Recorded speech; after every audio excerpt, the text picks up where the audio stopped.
We won't get another shot at this. Seem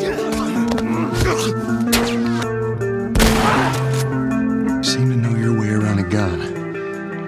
You reckon you can handle that? That is a stupid idea. What an unbelievably weird release this is. I cannot believe I'm reviewing The Last of Us Part 1 again. I'm pretty sure I've reviewed this game twice at least in the past. I've definitely played this game twice at least in the past, and now I've beat it again on the PlayStation 5. The Last of Us Part 1 has been remade for this modern Sony platform, and it's a bizarre concept. And I know that it stems from the fact that The Last of Us has become a cross-media juggernaut. The Last of Us HBO show is headed our way very soon, and Neil Druckmann is going to be a big part of that, which I'm incredibly excited about. I love The Last of Us. The thing that's weird about this is that this is an incredible game. There was a world in video games before The Last of Us and then a world in video games after The Last of Us. It was such a huge and influential product that inspired a lot of other developers to up their game with storytelling and this sort of narrative drive that we would see in video games, because it dared to ask some really gray, complicated moral questions. And the dialogue and the characters that were embedded into The Last of Us just felt so grounded and believable. And that's absolutely true when you re-experience the game again. A big part of the issue, though, is that so much of the game's value is rooted in the surprise of the storytelling and the characterizations that are wonderfully crafted by the performers and the incredible dialogue. And so there's a linearity to the core experience of playing The Last of Us that's different from a lot of video games. It's very much an adventure game. Like, the designers have crafted a very straightforward experience for you to live through, to survive. And there is some improvisational elements in the way that you deal with the conflict that you're going to come across in this game. But for the most part, you're being funneled by the engine, by the level design, and by the narrative in a very forward-facing direction. And you cannot deviate all that much.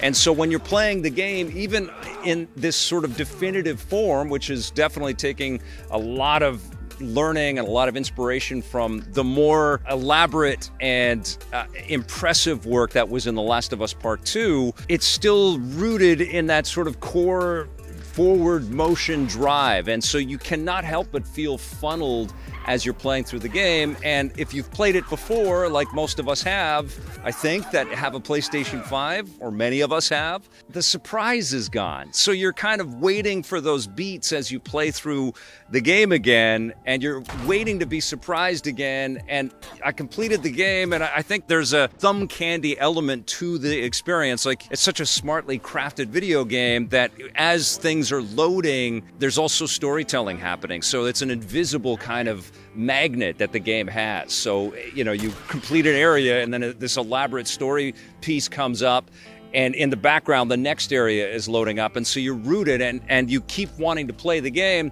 And I played through the whole thing kind of wanting some massive big surprise, and there isn't one if you've played this before. It's gorgeous for sure, and you can see the labors of all of the details in the environments, and you can feel it in the haptics, and the little sound cues that will come out of the PlayStation DualSense controller are incredible. It feels like every movement that the characters make, every leap over an obstruction or jump up to an area or a reloading of a weapon has some kind of haptic cue, which is really cool. Like, there's a great level of work that has gone into this to craft immersion, and none of that is wasted. It's incredible, but it felt so much like I was reliving a dream again. There's certain areas in the game where the reins come off a little bit, and it is a little bit more edge of your seat and a little bit like you're holding your breath, wondering if you're going to survive a section. But for the most part, I was playing it like I was retracing footsteps, like I was connecting the dotted lines on a picture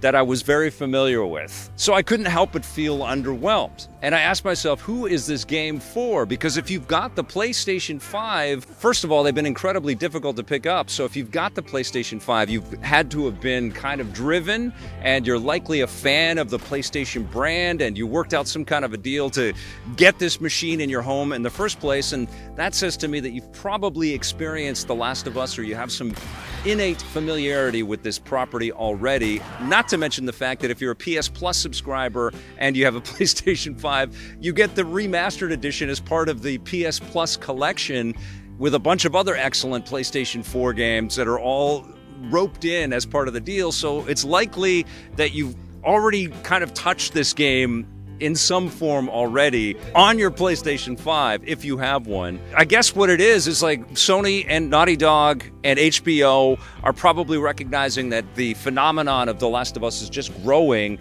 and there was so much incredible work that went into The Last of Us Part 2 because, of course, the success of The Last of Us 1 encouraged Naughty Dog to take some bigger leaps and some both narratively but also gameplay-wise. And I couldn't help but feel how much of an improvement The Last of Us 2 was as a video game. There's just a lot more. You can say what you want about the story of The Last of Us Part 2, but there's just a lot more to do. There's a lot more verticality. There's a lot more motion. There's a lot more improvisational elements and expansiveness to the game design that's incredibly impressive in The Last of Us Part 2. And to come from that and go to this much more funneled and straightforward gameplay experience of The Last of Us Part 1 is eye-opening. Last of Us Part 1 opened a door. Last of Us Part 2 burst through it with all kinds of really incredible ideas. And some of them are brought in, like some of the meters in Last of Us Part 1 have all been tweaked and improved.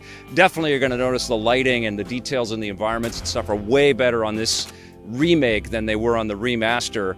But the core experience and the story surprises and the character beats and the moments, they're all there in The Last of Us Part 1 remastered. It's getting confusing talking about all of these.